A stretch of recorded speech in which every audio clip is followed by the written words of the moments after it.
Hello and welcome friends, स्वागत है आप सभी का यूट्यूब चैनल MEH 2.0 पे। तो गाइज आज मैं आप लोगों के लिए लेकर आया हूँ एक बहुत ही बेहतरीन टॉपिक जो कि लास्ट टाइम हमने क्लास में अधूरा छोड़ दिया था। यानी कि लास्ट टाइम मैंने आप लोगों को एक साइबर सिक्योरिटी की रियल केस स्टडी सुनाई थी, तो उसका सॉल्यूशन कैसे हुआ, साइबर सिक्योरिटी एक्सपर्ट किसी भी फर्म में किस तरह से काम करते हैं, क्या प्रोसेस हो सकती है कि अगर किसी फर्म पे साइबर अटैक हो जाए तो कैसे हम उस चीज को बचा सकते हैं, और बहुत सारे आपके सवालों के जवाब आज के इस वीडियो में आपको मिलने वाले हैं। वीडियो काफी इंपोर्टेंट होने वाला है, इसलिए शुरू से एंड तक पूरा देखें।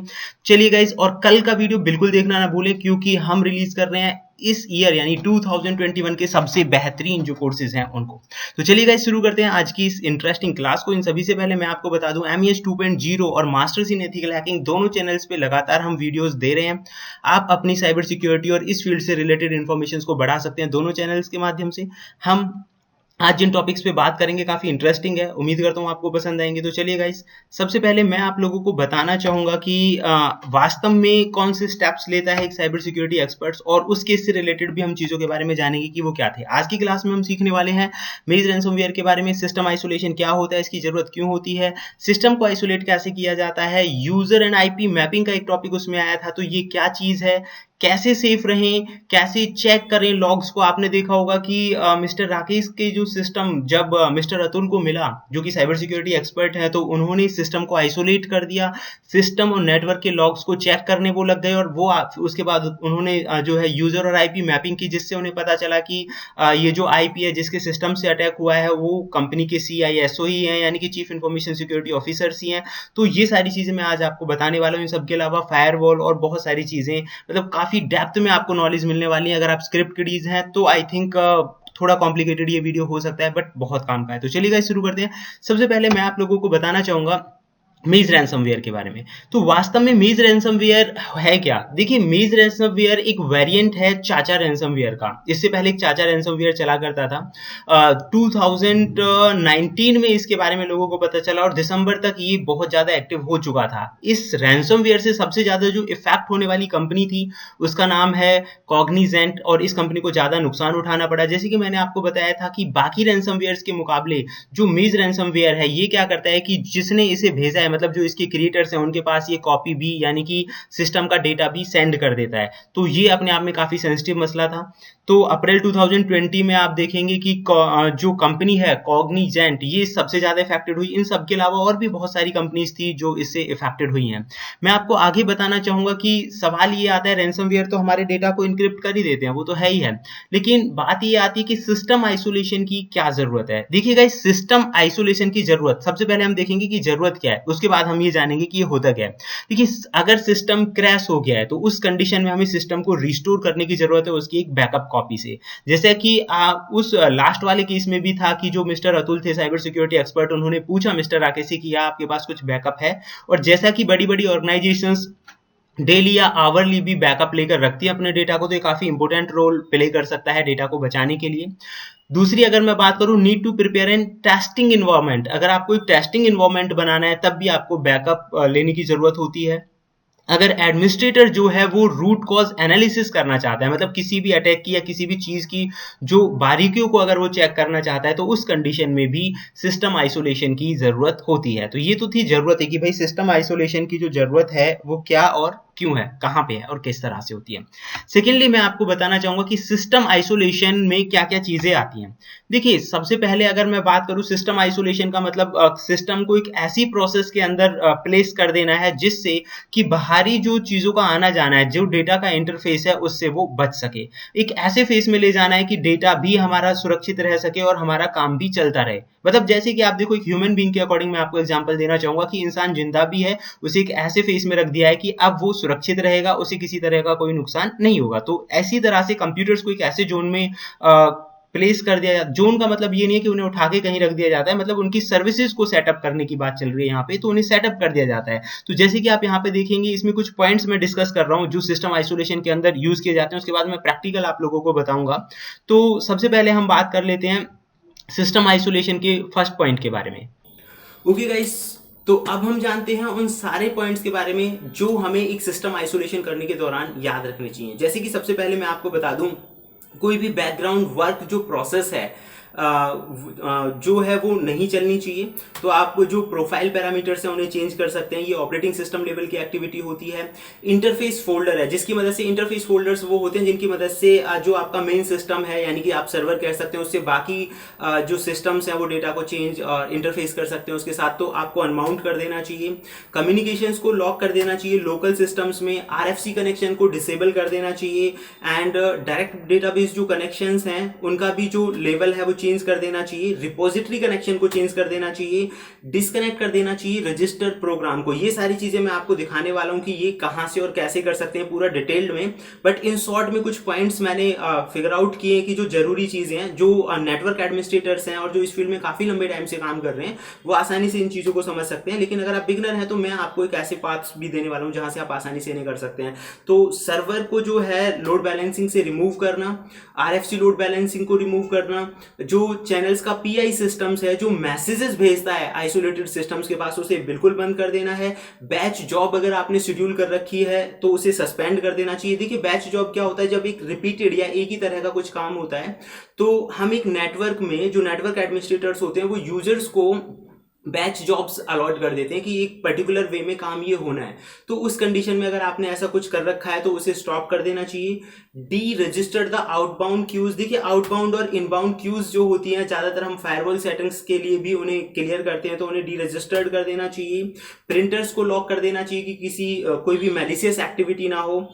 मेल और फैक्स कॉन्फ़िगरेशन जो है उसे आपको थोड़ा सा क्या करना चाहिए, नो कम्युनिकेशन, मतलब उसे कट कर देना चाहिए। और सबसे बड़ी बात, इंटरनेट कनेक्शंस को थोड़ा बाकी सिस्टम से डिस्कनेक्ट कर देना चाहिए ताकि जो डेटा है बड़े लेवल पर ना फैले। ये सबसे इंपॉर्टेंट चीज है। ये अंदर की चीजें कि जब जैसे कि उसमें एक पार्ट आया था कि भाई सिस्टम एडमिन क्या करेगा, तो ये सबसे पहले ये सारी चीजों को करेगा उसे कंट्रोल करने के लिए, ठीक है। और फाइल पाथ को मास्क करने के लिए भी इसमें कहा गया है। एक्सचेंज सर्वर कॉन्फ़िगरेशन सेटिंग्स जो होती है उन्हें मास्क कर दे, ताकि जो एक्सचेंज सर्वर है उसकी मदद से ही जो डेटा है one place to another place जो एक्सचेंज हो रहा है उसमें काफी इंपॉर्टेंट रोल प्ले करता है, तो उसे मास्क कर देना चाहिए। ये थोड़े अलग पॉइंट्स हो सकते हैं, बट फिर भी मैं आपको इन चीजों को आसान तरीके से समझाने की कोशिश करूंगा। अब मैं आपको बताता हूं user name and IP mapping क्या होता है। देखिए यूजर नेम और आईपी मैपिंग का मतलब है कि अगर आपको कोई आईपी मिला है, जैसे कि लॉग्स को उन्होंने क्या किया था, लॉग्स को एनालाइज किया था, मिस्टर जो अमित थे उन्होंने उस केस में लॉग्स को एनालाइज किया, तो उन्होंने उसके बाद क्या किया, यूजर नेम और आईपी मैपिंग की। यूजर नेम आईपी मैपिंग से हमें ये पता चल जाता है कि कौन सा आईपी किस यूजर से जुड़ा हुआ है, ठीक है।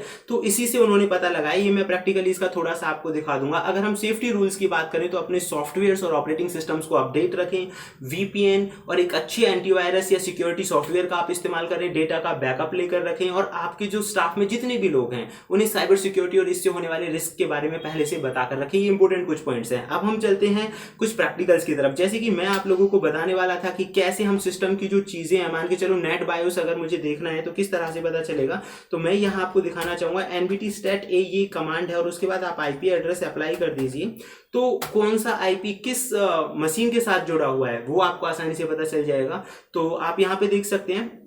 अगर हम यहाँ देखें, क्योंकि अभी हमने पूरा कॉन्फ़िगर नहीं कर रखा है, हम एक लोकल सिस्टम पे नॉर्मली इसे ऑपरेट करके देख रहे हैं, तो आपको यहाँ पे पता चलेगा जैसे कि वाईफाई का है जो नोड आईपी एड्रेस है ये 192.168.1.35 है, ये मतलब वाईफाई से कनेक्टेड है। तो मतलब इसी तरह से यहाँ पे आपको काफी सारी चीजें, जब ये एक्टिव डायरेक्टरी और दूसरी चीजें एक दूसरे से जुड़ी होती हैं, जहां यूजर्स को परमिशन दे रखी होती है, तो वहां इस तरह की जो इन्फॉर्मेशन है आसानी से मिल जाती है।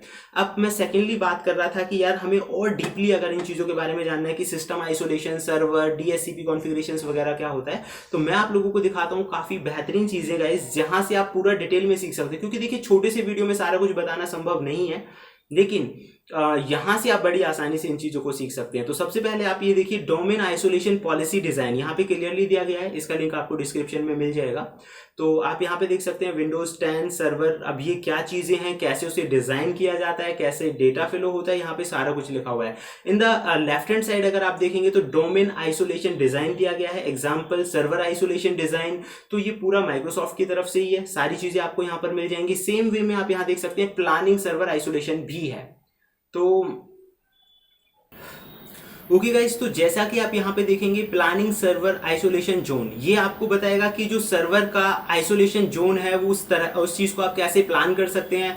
मल्टीपल आइसोलेटेड सर्वर जोन किस तरह से क्रिएट कर सकते हैं, यहाँ पे पूरा डिटेल में दिया गया है। इनके लिंक आपको डिस्क्रिप्शन में मिल जाएंगे। जैसा कि आप सभी जानते हैं, एक छोटे से वीडियो में इतनी सारी चीज़ों को बताना इतना आसान नहीं है, बट मैंने कोशिश की है कि मैं आपको बता पाऊँ। दूसरा, मैं फायरवॉल्स के बारे में आपको थोड़ी सी इन्फॉर्मेशन देना चाहूँगा कि फायरवॉल में इनबाउंड और आउटबाउंड रूल करके यहाँ पे एक टॉपिक आया था, तो वो कहाँ से और कैसे कॉन्फ़िगर किए जाते होंगे मैं थोड़ा सा आपको इन्फॉर्मेशन दे देता हूँ। आप देखिए यहाँ पे आपको जाना है विंडोज़ डिफेंडर एंड फायरवॉल, और यहाँ पे एक ऑप्शन होता है एडवांस सेटिंग्स। जैसे ही आप इस ऑप्शन पे क्लिक करेंगे एडवांस सेटिंग्स पे, यहाँ आपको मिलेंगे इनबाउंड रूल्स और यहाँ पे ही है आउटबाउंड रूल्स, यानी कि कौन सी सर्विसेज कहाँ किस तरह से चल रही है, किस पोर्ट पे चल रही है, कौन सी चीज़ आपको बंद करनी है, कौन सी शुरू करनी है, ये सारी चीज़ें आपको यहाँ देखने का मौका मिलेगा। सारी चीज़ें यहाँ पर हैं कि किस तरह से आप फायरवॉल की जो सेटिंग्स हैं और सिस्टम में जो भी चीज़ आ रही है या जा रही है उस पर आप कंट्रोल रख सकते हैं। एक बहुत इंपॉर्टेंट चीज़ और मैं आपको बता देता हूँ कि इवेंट को मैनेज कैसे किया जाता है, सॉरी इवेंट लॉग जो है उनकी इन्फॉर्मेशन कैसे निकाली जाती है।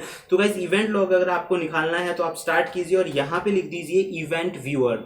जैसे ही आप क्लिक करेंगे इवेंट व्यूअर पे, या फिर कमांड प्रॉम्प्ट में भी जाकर आप ये कमांड लिख सकते हैं इवेंट व्यूअर वाली, उससे भी ये रन हो जाएगा। तो यहाँ सबसे इंपॉर्टेंट चीज क्या है गाइस, वो दिखाने वाली जो चीज है वो आप यहाँ पे देखेंगे। यहाँ देखिए विंडोज लॉग्स। एक्चुअली लॉग्स क्या होता है, जो भी हमारी एक्टिविटीज होती है कंप्यूटर में, किसी ने कुछ भी किया है, कोई चीज डिलीट किया, कोई प्रोग्राम डाला है, पेन ड्राइव कनेक्ट किया, एनीथिंग कुछ भी किया है, और जो चीज़ आ रही है या जा रही है उन सारी चीज़ों को लॉग्स में देखा जा सकता है। तो मतलब काफ़ी इंपॉर्टेंट चीज़ें हैं जो लॉग्स में आपको मिल सकती हैं। जैसे कि यहाँ एप्लीकेशंस की इन्फॉर्मेशन आपको मिलेगी। ये देखिए यहाँ पे 26241 दिखा रहा है हमें एप्लीकेशंस, अभी ये क्रिएट हो रहा है, मतलब प्रोसेसिंग में है तो थोड़ा टाइम लग सकता है। दूसरा आप यहाँ पे देखेंगे सिक्योरिटी के अंदर के जो लॉग्स हैं, एप्लीकेशन एंड सर्विसेज लॉग्स हैं, मतलब यहाँ आपको वो सारे लॉग्स मिल जाएंगे, क्योंकि इसमें थोड़ा टाइम लगने वाला है तैयार होने में, क्योंकि लॉग्स जो है वो काफ़ी सारे हैं। तो इन लॉग फाइल को एनालाइज करके भी आप काफी सेंसिटिव इंफॉर्मेशन कलेक्ट कर सकते हैं। फोरेंसिक इन्वेस्टिगेटर्स या कोई बड़ा थ्रेट, बड़ा अटैक हो जाए, साइबर सिक्योरिटी वगैरह इस तरह की कोई चीजें हो जाए, तो ये जो लॉग हैं काफी इंपॉर्टेंट रोल प्ले करते हैं। इन्हीं से हमें पता चलता है। जैसे कि आप यहाँ पे देखेंगे the client has sent an activation request. आप देखिए एक्टिवेशन रिक्वेस्ट टू द की, ये मैं आपको क्लियर करके दिखाता हूँ ये क्या है।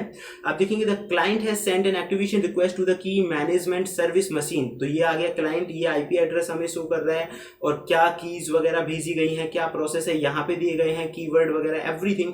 तो ये चीज़ों इस तरह की जो चीज़ें हैं उनको देखिए, इसका तो प्रॉपर एक कोर्स और काफ़ी सारी चीज़ें होती हैं जहाँ से आपको ये सब पता चलता है। छोटी सी वीडियो में तो मैं सिर्फ इतना ही आप लोगों को बता पाऊंगा। तो ये सारी चीज़ें थी।